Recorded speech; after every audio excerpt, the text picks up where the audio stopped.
ప్రజా వ్యతిరేక విధానాలపై పోరాటం చేస్తున్న కారుమూరి వెంకటరెడ్డిని ఎటువంటి సమాచారం లేకుండా, కనీసం నోటీసులు ఇవ్వకుండా సివిల్లో వచ్చిన తాడిపత్రి పోలీసులు అదుపులోకి తీసుకుని వెళ్లడంతో వైఎస్ఆర్సీపీ అధికార ప్రతినిధి శ్యామల, వెంకటరెడ్డి భార్య హరిత, ఐటీ వింగ్ ప్రెసిడెంట్ విజయభాస్కర్తో కలిసి కూకట్పల్లి పోలీసులకు ఫిర్యాదు చేశారు. పోలీసులమంటూ ఇంట్లోకి వచ్చి కుటుంబ సభ్యులను బెదిరించి అక్రమంగా అతను తీసుకెళ్లడంపై వైఎస్ఆర్సీపీ నేతలు ఆగ్రహం వ్యక్తం చేశారు. పథకం ప్రకారమే కేసులు నమోదు చేయడము, పోలీసులమంటూ ఇంట్లోకి వచ్చి అరెస్ట్ చేయడము జరిగిందని అన్నారు. రెడ్ బుక్ వ్యవహారంలో జరుగుతున్న తీరుపై మాట్లాడేందుకు అక్రమ అరెస్టులు చేస్తున్నారని వైఎస్ఆర్సీపీ నేతలు వీటికి భయపడాలని వారు వెల్లడించారు. వీటిని సమర్థవంతంగా తాము ఎదుర్కొంటామని అన్నారు. రాబోయే రోజుల్లో ఎటువంటి వాటికైనా ఎదుర్కోవడానికి ఐటీ వింగ్ తరపున తామంతా సిద్ధంగా ఉన్నామని IT wing working president Vijayabhaskar Reddy అన్నారు.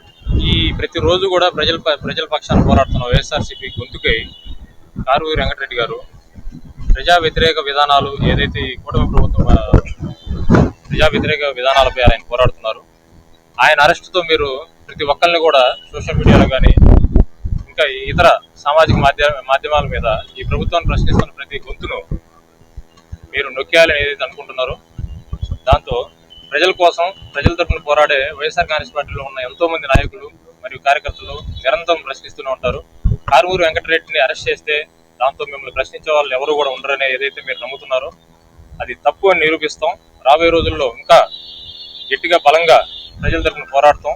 కారుమూరి వెంకటరెడ్డి గారు ప్రస్తుత కూటమి ప్రభుత్వం చేస్తున్నటువంటి అన్యాయాల్ని, అరాచకాల్ని, వాళ్ళు చేస్తున్నటువంటి అవినీతుల్ని కూడా ప్రతి రోజు ఉదయం ప్రశ్నిస్తున్న సంగతి మనందరికీ తెలిసిందే. ఏం చెప్పాలనుకుంటున్నారు నాకు అర్థం కాని విషయం ఇక్కడ. ఎందుకంటే నిజంగా కనుక మీరు అరెస్ట్ చేయాలనుకుంటే మీరు ముందు ఒక సిఆర్పిసి నోటీస్ వాటివన్నీ ఇవ్వాలి. ఇచ్చి ఆయన మీకు సపోర్ట్ చేయకపోతే, మీకు విచారణకి రావడానికి ఆయన సపోర్ట్ చేయకపోతే అప్పుడు మీరు వచ్చి అరెస్ట్ చేయాలి. అంతేగాని మీ ఇష్టం వచ్చినట్టుగా ఎఫ్ఐఆర్ ఫైల్ అయిందేమో నిన్న సాయంత్రం 7:20 చిల్లర కల్లా ఎఫ్ఐఆర్ ఫైల్ అయింది. మరి తాడిపత్రి నుంచి పోలీసులు వచ్చాము అంటే వీళ్ళకి ముందే తెలుసా ఎఫ్ఐఆర్ ఫైల్ అవుతుందని? సో రెడీగా ఉన్నారా కార్లు వేసుకుని వెళ్ళిపోవడానికి? తాడిపత్రి నుంచి మీకు రావడానికే చాలా సేపు పడుతుంది కదా.